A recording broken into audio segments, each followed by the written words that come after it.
Kiai Maman dulu. Ngomong. Assalamualaikum warahmatullahi wabarakatuh.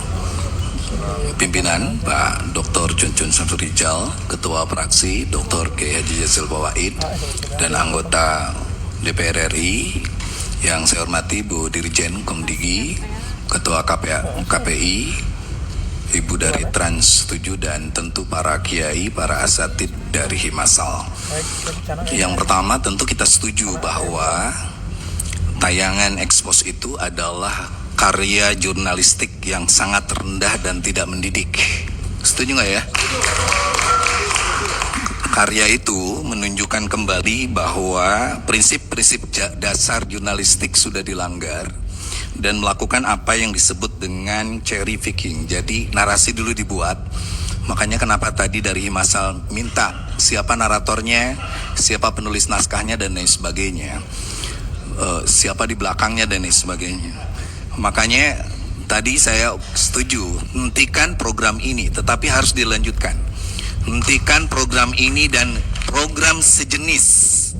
Karena banyak sekali program-program, walaupun Ibu tadi bilang ada program dan penghargaan, tapi justru di sisi lain ada program-program yang sangat tidak paham terhadap apa yang disebut dengan mahzunin nafs, kearifan yang ada di pesantren. Dan saya mohon KPI bahwa catatan itu jadi catatan, bahwa audit terhadap stasiun manapun yang telah menyakiti, melukai pesantren dan kiai dan tidak paham dengan kiai, itu perlu ditinjau izinnya. Nah, yang kedua, Pak Pimpinan, saya rasa kalimat edukasi dan literasi itu menjadi sangat penting, Bapak. Ada 39.000 lebih pesantren dengan 4,2 sampai 5 juta santri. Ini catatan kami dari Komisi 8. Tetapi kita melihat bahwa cara pandang orang di luar pesantren melihat pesantren itu masih pakai cara pandang lembaga keagamaan di abad ke-18. Ini sudah abad 21, di mana pesantren terbuka dengan demokrasi. Pesantren sangat mencintai negeri ini sampai kami baca hubul waton minal iman, dan tidak ada yang melakukan pembelaan, memperjuangkan nilai konstitusi, mencerdaskan kehidupan bangsa kecuali pesantren. Sekali-sali para direktur atau pimpinan para elit Trans 7 mondok di pesantren 40 hari. Ada santri yang tidak bayar dan ditanggung oleh kiainya. Ada santri yang dia ingin bekerja kepada kiai semata-mata karena malu, karena tidak bawa biaya. Tapi lihat, ada seorang ustadz yang saya tanya berapa digaji. Dia bilang jangan tanya kami digaji, karena menurut kami berkah itu lebih penting daripada gaji. Jadi tolong Pak Bu Dirjen, nanti literasi kita tentang pesantren itu harus dibuka. Sehingga mohon maaf sekali lagi, kalimatnya itu hentikan seluruh program sejenis.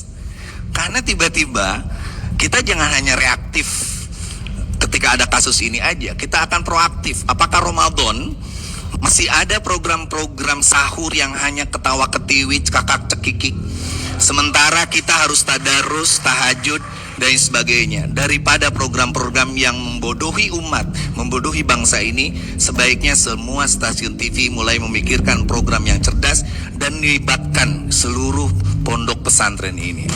Yang terakhir, pimpinan, ibu-ibu, Pak Cucun, Pak Jazil, saya adalah lulusan pesantren. Tetapi di berat didikan pesantren dengan kiai, Pak Cucun jadi pimpinan DPR, Pak Jazil pimpinan Banggar, kami di Komisi 8 seluruhnya, Pak Ari, Pak Soleh dan sebagainya. Sehingga kami memperjuangkan undang-undang pesantren, undang-undang pesantren nomor 18 tahun 2019. Dan itu sudah disahkan. Ini bentuk afirmasi negara, bahwa negara betul-betul tahu persis perjuangan panjang pesantren, sejarah pesantren. Dan ini yang seharusnya diangkat, bahwa kami hari ini tidak minta kenaikan gaji, memang tidak ada gaji. Kami hari ini kekurangan RKB, kekurangan asrama, sehingga kami menggunakan apa yang ada. Kiai-kiai kadang-kadang mewakafkan seluruh hartanya, tenaganya, pikirannya dan lain sebagainya. Ini Ya mau tidak mau kita malu ibu-ibu. Sebenarnya para kiai tidak mau dibela oleh kami, tidak mau dibela oleh Himasal. Tetapi anak-anak kami harus tahu bahwa kami bisa seperti ini, bisa berkiprah tengah masyarakat, para dai-dai ini. Itu semata-mata karena barokahnya para kiai. Yang terakhir, saya minta agar PH yang menangani ini tolong disebutkan namanya. Kami akan datangi mereka untuk jangan sampai ada PH-PH lain.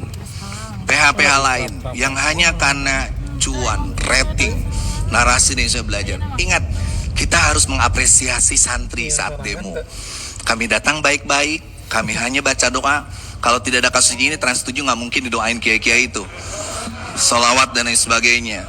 Kami tidak pernah berpikir ibu-ibu, hanya santri, hanya pesantren yang bisa demo dengan cara yang konstitusional. Dengan cara santun, bicara baik-baik, dan lain sebagainya. Kurang apa lagi? Mau menuduh kami feodal, mau menuduh kami melakukan eksploitasi, mau menuduh kami tidak terbuka dengan budaya-budaya luar. Kami hanya ingin mengamalkan al-muhafadzatu al-qadimis shalih wal ahdu bil jelas. Kami akan pegang tradisi kami Islam Ahlus Sunnah wal Jamaah. Kami akan bela NKRI sampai kapanpun. Kami akan pakai Pancasila. Tapi ingat, kami siap ngomong soal AI, kami siap ngomong soal coding, kami siap ngomong soal digitalisasi pertanian. Kami akan ngomong apapun. Santri pernah jadi presiden. Kami punya Menko seorang santri, Pak Muhaimin. Jangan remehkan pesantren dan santri. Terima kasih. Wallahul muwaffiq.